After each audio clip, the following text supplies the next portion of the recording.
তো এমআরআই রিপোর্টে কি কি এসছে সেটা আজকের ভিডিওতেই আমি তোমাদেরকে বলবো।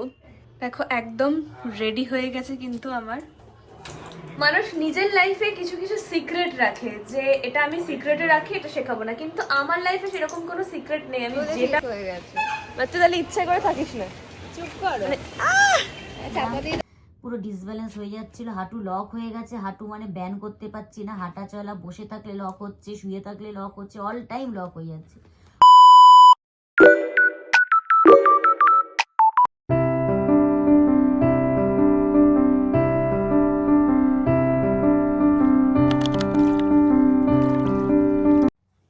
গুড মর্নিং ইট স্কোয়াড। আমি যখন এই ভিডিওটা এডিট করতে বসেছি, তখন এডিট করার টাইমে আমি দেখি যে আমি আগের দিনের গুড মর্নিং বলে যে ভিডিওটা স্টার্ট করেছি, সেটা আদতে আমি স্টার্টই করতে পারিনি। সেই জন্য আমি আবার নতুন ভিডিও এডিট করার সময়, মানে পুরোনো ভিডিও এডিট করার সময় আমি আবার নতুন করে টেক নিচ্ছি। So by the way, hey what's up eat squad, this is Dori from Kolkata and welcome back to my YouTube channel Dori's diary. তো খুব বাজেভাবে আমি আগের দিনের ভিডিওর ক্লিপ নিতে পারিনি, কিন্তু আগের দিনের ভিডিও ক্লিপে আমি অনেক কিছু বলেছি, কিন্তু আদতেই আমি কি কি বলেছি সেটা আমার মনে নেই। সেই জন্য আমি এখানেই এই ভিডিওটা এন্ড করে এডিট করি, তাহলে তোমরা বুঝতে পারবে যে আজকের ভিডিওটা মূলত কি নিয়ে। আর একটুখানি জানিয়ে রাখি যে মায়ের এমআরআই রিপোর্ট ফাইনালি চলে এসছে, আর এমআরআই রিপোর্টে কি কি বলেছে সেটা ডেফিনেটলি আজকের ভিডিওতে তোমরা দেখতে পাচ্ছ। এই যে এই বস্তাটা করে কালকে ওকে নিয়ে এসেছিলাম, আর এই বস্তাটা করে এখন ওকে আবার দিয়ে আসছি। তারপরও দেখ, দুদিনে আমার মুখ চোখ ঠিক হয়ে গেছে। আমি ওষুধ তোমার, আমি আজ বলে ঠিক হয়ে গেছো। বাচ্চা তাহলে ইচ্ছে করে থাকিস না, চুপ করো মানে চাপা দিয়ে দাও তো। হ্যাঁ চাপা দিয়ে দিই, সব শেষ। তো আমার বাড়ি থেকে তো জিমের ডিস্টেন্স শুধু শেষ হবে মাত্র 5 মিনিট। হ্যাঁ হতেও পারি। টল দিই ওটা ভটভটি নাকি দেখো, তো এখন ও যাচ্ছে ওর বাড়িতে আর আমি যাচ্ছি জিমে, কারণ ও আজকে রান্না করবে, আমি খাবো, তাই তো? হ্যাঁ আরে করবো রান্না। কি রান্না করবি তোমাদের? তুমি তো আবার ননভেজ ছাড়া খেতে পারো না, কিন্তু কিছু করার নেই, আমি ননভেজ বানাতে পারি না। আমার ভেজ ভালো লাগে না, একদম ভেজ পছন্দ না। মানে একদিন দুদিন ঠিক আছে, কিন্তু টানা মানে কালকে আমার বাড়িতে ভেজ হয়েছিল, যেহেতু মঙ্গলবার ছিল, আমি খাইনি। মানে আমি ভেজ একদম খেতে পারি না, ওই জন্য কালকে রাত্রিবেলা বেরানো হয়েছিল, ওর একটা দাদা এসেছিল, আমার প্লাস কাজ ছিল, তো দাদা ট্রিট দিয়েছে, তাই তো? আস্তে আস্তে আমি যেগুলো খাওয়া বললাম নিতেই দিল না। আরে একটা মানুষ এসেছে এত দূর থেকে, ও বলছে একেবারে ডিনার সেরে আসবে, মানে কি ও বলছে প্রচুর খাবো প্রচুর খাবো। আমি বলছি ধর, এরকম করে কেউ খাওয়া যায়? এরকম হঠাৎ করে প্রথমবার এসেছে। আরে বেশি টাকা বিল হয়নি, 600 টাকা না কত। ভালো হয়েছে, ওরমই দরকার। তো চলো রেডি স্কোয়াড, আমি জিমে যাই, তারপর তোমাদের সাথে ছোট ছোট ক্লিপ শেয়ার করছি, যেরকম আগের বারও করেছিলাম। সঙ্গে থাকো, আমরা একটু গল্প করতে করতে যাই, কারণ আর 5 মিনিট মতন, আর 2 মিনিট পরেই চলে আসবো। ওই জন্য আমি জাস্ট একটু আগে জিম থেকে এলাম, আর আমি আজকে জিমে গিয়ে কোনো রকম কোনো ক্লিপ নিতে পারিনি, কারণ আজকে আমার চেস্ট ডে ছিল আর প্রচন্ড টাফ ছিল, সেই জন্য আমার আর এনার্জি ছিল না। আচ্ছা, এখানে এখন আমি খাচ্ছি হচ্ছে ব্যানানা শেক, অনেক কিছু দেওয়া আছে। তোমাদেরকে তো রেসিপি এর আগে অনেকবার শেয়ার করেছিলাম, আর আমার খুব ডিম ভাত খেতে ইচ্ছে করছে বলে আমি ডিম বসিয়েছি। শুনিকে বললাম তুই একটু ভাত কিনে নিয়ে আয়, আর আমি ডিমটা রান্না করছি। আচ্ছা, এবার একটা তোমাদেরকে কথা বলি। আমার একটা কমেন্ট এসছে যে ডরিদি ধূমপান করে, কারণ আগের দিন আমি যখন শুনি আর তোমাদের সাথে ভিডিও কলে কথা বলছিলাম, তো পাশে আমার একটা সিগারেটের বক্স আর একটা মার্চেস পড়েছিল। ওটা আমার না, ওটা আমার গুণধর বন্ধুর, যে আমার বাড়িতে এসে নিজের শরীরকে বিসর্জনে পাঠায় আর আমাকে কেস খাওয়ায়। যাই হোক, ওটা ওখানেই ছিল, কারণ আমি কোন গুণধর বন্ধুদের কথা বলছি সেটা হয়তো আশা করি বুঝতে পেরেছো, নাম নিলাম না, কারণ নাম নিলে তাদের ফ্যামিলি আবার আমার ভিডিও দেখে, তখন ওদের পেছনে বাঁশ ঢুকিয়ে দেবে। যাই হোক, তো ওটা আমার গুণধর বন্ধুদের, যারা আমার এখানে মাঝে মধ্যে আড্ডা মারতে আসে, এসে আজ আমার ভেতর জুড়েই শুধু নেশার বসবাস গানটা চালায়, নিজের আত্মসাৎ ত্যাগ করে, তারপর এখানেই রেখে যায় কেসটা আমি খাই। এইটা এরম করতে করতে আমার ব্ল্যাঙ্কেট পুড়িয়ে দিয়েছে। সেই ব্ল্যাঙ্কেটের অবস্থাও খুব খারাপ, সেটাতেও আমি কেসটা খেলাম কালকে মায়ের কাছে। তো যাই হোক, আমি আগেও বলছি যে স্মোকিং করা খারাপ নয়, কিন্তু সেটাকে রেগুলার না করাই উচিত, কারণ একটা টাইমে সবাই একবার স্মোক করার টেস্ট নেয়, সবাই, তোমরা আমি বলো প্রত্যেকেই সেটা করে টেস্টের জন্য, কিন্তু সেটাকে রেগুলার হ্যাবিট করা উচিত নয়, রেগুলার হ্যাবিট করাটা একদমই ভালো নয়। তো যাই হোক, তো এখন আমি ডিম রান্না করবো, ডিমের রেসিপিটা শেয়ার করবো না, কারণ ডিমের রেসিপি অলরেডি তোমরা জানো। আর আজকে অলরেডি 11 তারিখ বাজে, আমার এখনো অর্ধেক কাজই কমপ্লিট হয়নি, সেই কাজগুলো আমাকে অ্যাট এনি কস্ট যে কোনো ভাবে আজকে করতে হবে। আর তোমরা যারা যারা, আচ্ছা সামনেই উচ্চ মাধ্যমিক, জানি রাখি, খুব খুব খুব ভালো করে উচ্চ মাধ্যমিক দিও, মাথা ঠান্ডা করে প্রিপারেশন নাও, খুব সুন্দর করে এক্সাম দাও, একদম তাড়াহুড়োর কোনো প্রবলেম নেই, ভীষণ ভালো করে চলো।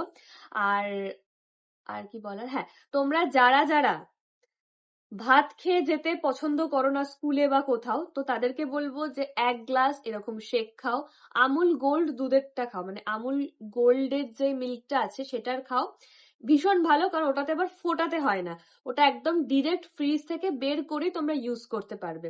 যাই হোক, তো চলো এটা আমি খেয়ে নিই, রান্নাটা করে নিই, শুনিয়ে আসো, তারপর তোমাদের সাথে কথা বলছি।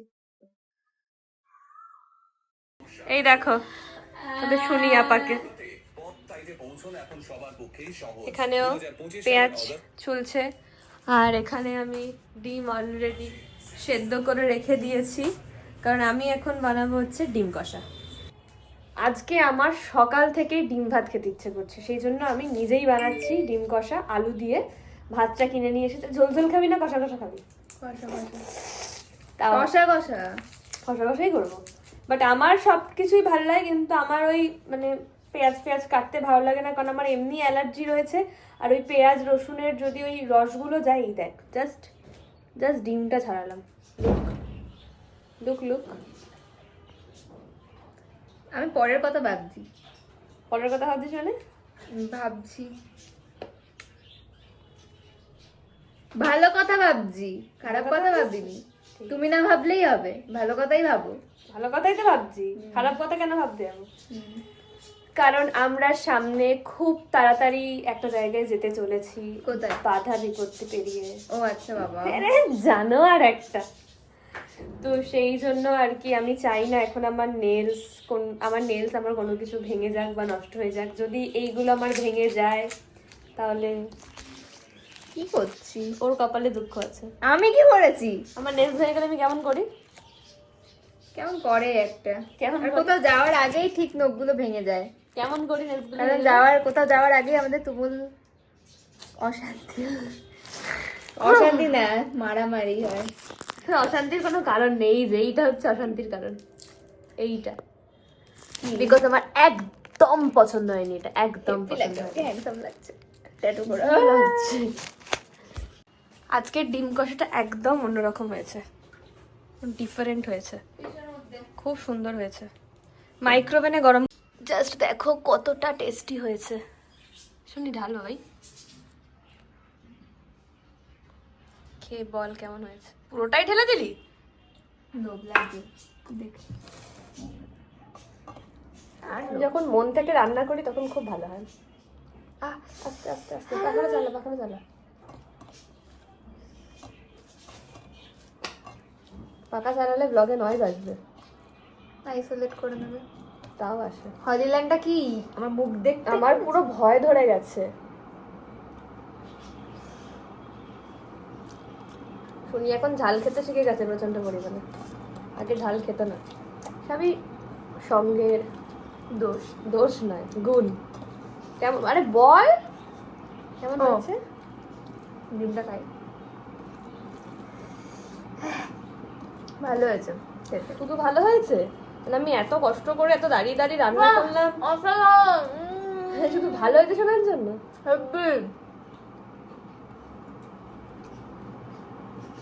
আসলে খুব সুন্দর হয়েছে। 2000 years later.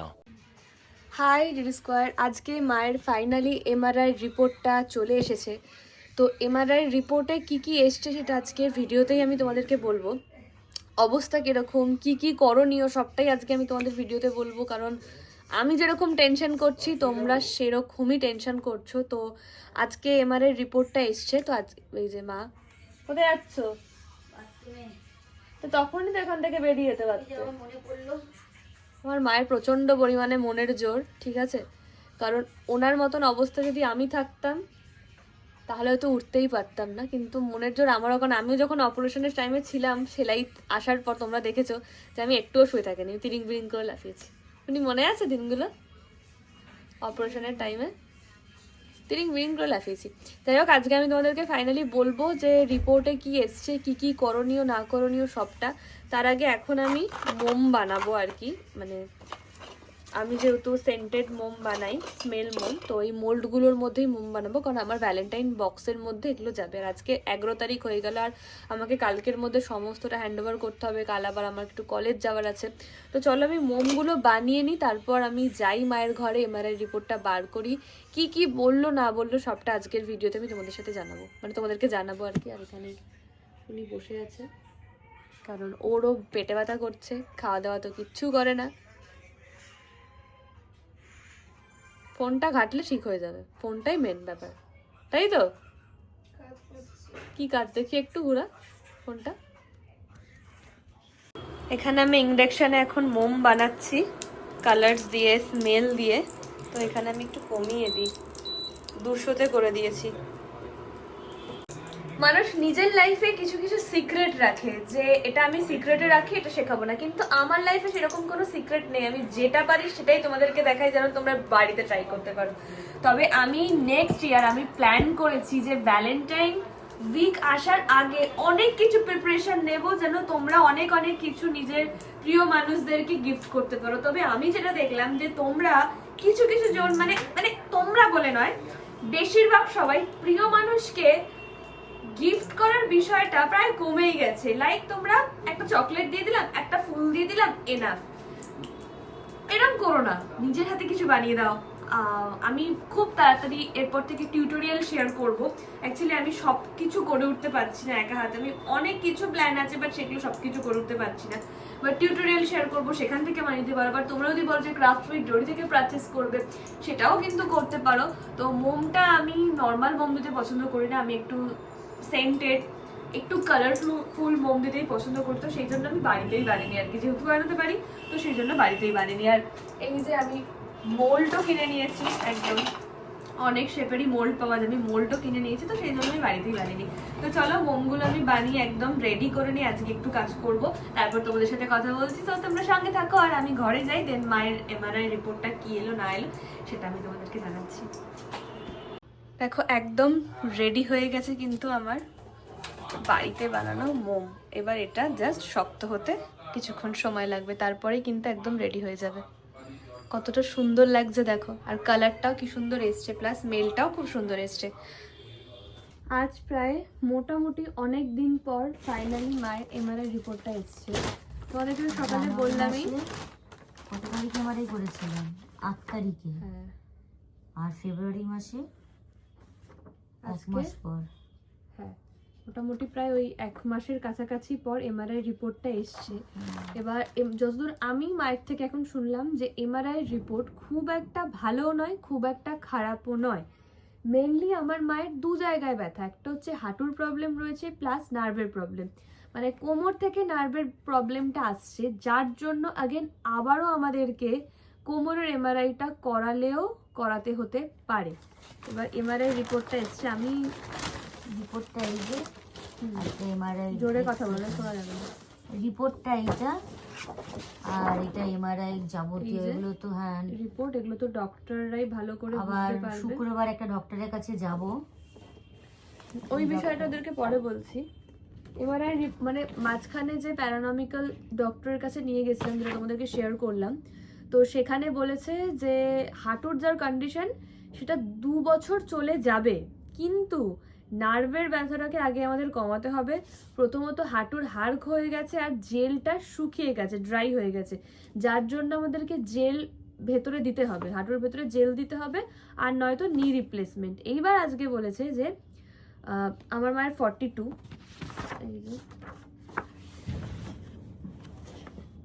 42, তো মায়ের যত সম্ভব তাড়াতাড়ি যদি নি রিপ্লেসমেন্ট করা হয় সুস্থ হয়ে যাবে, কিন্তু অনেকে বলছে নি রিপ্লেসমেন্ট করালে সুস্থ হওয়ার সম্ভাবনা অনেক মানে কম। 100 ভাগের মধ্যে 30% ভালো হয়, 30% ভালো হয় না।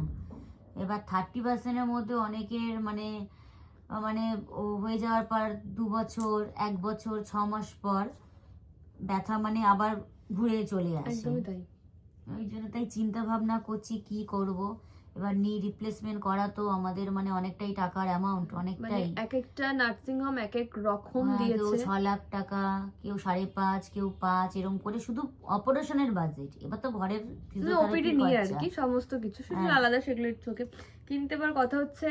তাছাড়া আরেকটা ট্রিটমেন্টের জন্য ভেবে দেখো, সেটা হচ্ছে যেখানে আমরা প্যারানমিক্যাল ডক্টরের কাছে গেছিলাম, উনি স্পেশালিস্ট। তো উনি বলছেন যে আমরা হাঁটুটা ঠিক করতে পারবো, সেটা হচ্ছে জেল দিয়ে দিয়ে, মানে আমাদের ইনজেকশন দিয়ে জেল দেওয়া হবে হাঁটুতে। তোমাদেরকে কথাটা কেন বলছি, কারণ আমার ভিডিও অনেক সিনিয়র মানুষরা দেখো যাদের রিসেন্টলি এরকম হাঁটুর প্রবলেমও আছে, ইভেন যারা এরকম টাইপের বিষয়ে জানো। তো সেই জন্য আর কি বলছি যে এই জেল দেওয়ার বিষয়টা, এটা কতটা পরিমাণে ভালো আর হ্যাঁ, খারাপ আমি তো একটু রিসার্চ কমে করছি। প্লাস তোমরা যদি জেনে থাকো তাহলে বলো, মানে কি বলেছে আমার ডাক্তারটা? ডাক্তার বলেছে এই যে ট্রিটমেন্টটা, ওটার আমার প্রথমে দুটো সমস্যা, একটা হাঁটুর সমস্যা, নার্ভের সমস্যা আগে অতটা ছিল না। রিসেন্ট 2-3 মাস ধরে ব্যাপারটা আরো বেড়ে গেছে। আমার মানে শিরার মধ্যে টান দিয়েছে, আমার এখন হাঁটু পুরো লক হয়ে গেছে। আমি এখন চলাফেরা একদমই করতে পারি না। ঘরের মধ্যে কোনো মতন চলাফেরা করি, ধরে ধরে রাস্তায় ডিসব্যালেন্স হারিয়ে ফেলে। আজকে যে কতবার পড়ে পড়ে যাচ্ছিলাম, পুরো ডিসব্যালেন্স হয়ে যাচ্ছিল, হাঁটু লক হয়ে গেছে। হাঁটু মানে ব্যান করতে পারছি না, হাঁটা চলা, বসে থাকলে লক হচ্ছে, শুয়ে থাকলে লক হচ্ছে, অল টাইম লক হয়ে যাচ্ছে। আর লক মানে কি, সে বিভৎস আমার চিৎকার, মেয়েও একটা সবসময় প্যানিকের মধ্যে থাকছে, মানে খুবই অবস্থা খারাপ হয়ে গেছে। হাঁটুটা পেছন থেকে পুরো শিরাটাকে আমাকে টেনে ধরে রাখে, মানে সাংঘাতিক অবস্থা। মানে আমি ফিল করছি তো, আমি না বলেও বোঝাতে পারছি না কীভাবে আমি নিজের ব্যথাটা ফিল করছি। এবার দেখা যাক, একটু আলোচনা করি কি করা যায় না করা যায়, ভেবেও পাচ্ছি না। এবার রিপ্লেসমেন্ট করা মানে আমাদের কাছে অনেকটাই অ্যামাউন্টের ব্যাপার, অবশ্যই সমস্ত কিছু একটা দুটো টাকা না। আবার ঘরেও এসে আমাকে 3-4 মাস থেরাপি নিতে হবে। এবার মা মেয়েদের দেখি একটু আলোচনা করি কি করি। আলোচনা করার পর তোমাদেরকে জানাবো যে আমরা কি ডিসিশন নিলাম। আমরা কি নি রিপ্লেসমেন্টের দিকে যাচ্ছি, নাকি একবার আমরা হাঁটুতে জেল দিয়ে 1 বছর দেখব যে মা হাঁটাচলা করতে পারছে কিনা। ভাই আমাকে যেটা বললো যে ভাইয়ের মেশোরও সেম এরকম, তো 1 বছর 1.5 বছর অন্তর অন্তর ভাইয়ের মানে জেল, ভাইয়ের মেশোকে, অমনের ঠাকুমাও, হ্যাঁ অমনের ঠাকুমাও তাই সেম। অমনের ঠাকুমাও তাই, ঠিক 1 বছর পর পর জেল নেয়। ওই টোটাল খরচ প্রতি বছর 30 থেকে 35,000 টাকা, 50 মতনই ওই হ্যাঁ ওষুধপত্র দিয়ে 40-50-এর কাছাকাছি যায়। সেটা আবার 1.5 বছর পর, 1 বছর পর ও ট্রিটমেন্টটা হবে। কিন্তু ওটা আবার এই যে আমাকে মানে এক একটা ওদের বাজেট আছে জেলটার, মানে 4,000 এর 4 জেল, থেকে, 5,000 এর হ্যাঁ। জেল, 18,000 এর জেল, এটা আমরা এখন ডিসাইড এটা করে, করিনি। হ্যাঁ। আমি বলেছি যেটা বেস্ট হয় সেটাই দেওয়া বেস্ট করাবো। আছে, 22,000, 27,000, 30,000ও বেস্ট আছে, কিন্তু নর্মাল শুরু হবে 4, 6, 8 নর্মাল এটা। এবার দেখা যাক কি করি। এবার জেলটা দিলে এটা 1 বছর আমার ঠিকতে হবে। তাও আমি ডক্টরকে বললাম যে আমার যে সমস্যা হচ্ছে আমার পায়ের উপর, এবার না মেন হচ্ছে না নার্ভটাকে না ঠিক করা পর্যন্ত উনি আমাকে হাঁটু ট্রিটমেন্ট করতে পারবে না। একদম তাই। ওটার জন্য নার্ভের চিকিৎসা আবার আলাদা, ওই বাজেটটা আবার আলাদা, মানে ওটার জন্য আবার আলাদা আলাদা ইনজেকশন দিতে হবে, আলাদা ই করতে হবে। ওটাও ওই 5-এর 6-এর মধ্যে পড়বে ওই ট্রিটমেন্টটা। ওটাও আবার নার্ভের সঙ্গে ওটাকে ইনজেকশন পুশ করতে হবে। এবার টোটাল ব্যাপারটা, আমরা সেদিন তো আমার এমন ক্রিটিক্যাল অবস্থা ছিল, টোটাল আমি শুনিনি। এবার একজনকেও সিনিয়র নিয়ে যেতে হবে, মেয়েও যাবে। এবার দেখা হোক কি কথা আলোচনা হয়, করে তারপরে তোমাদের কাছে বলবো। মানে এই নিয়ে খুবই একটু ভালো না, মন মেজাজ খুবই খারাপ, স্বাভাবিক সেটা। ভালো লাগছে না একদমই কিছু। আমি তো এখানে কিছুই বুঝতে পারছি না। না, এগুলো আমরাও বোঝার ডক্টরই বুঝবে। ডক্টর বললো এমআরআই রিপোর্ট খুব ভালো নয়, খুব খারাপ আর আমি নয়। এমনি এইসব বিষয়ে প্রচন্ড পরিমাণে নার্ভাস, মানে খুব নার্ভাস। কিছু হলেই আমি খুব আর কি কেমন করতে থাকি, মানে অন্যান্য দিক থেকে চোখে আমি।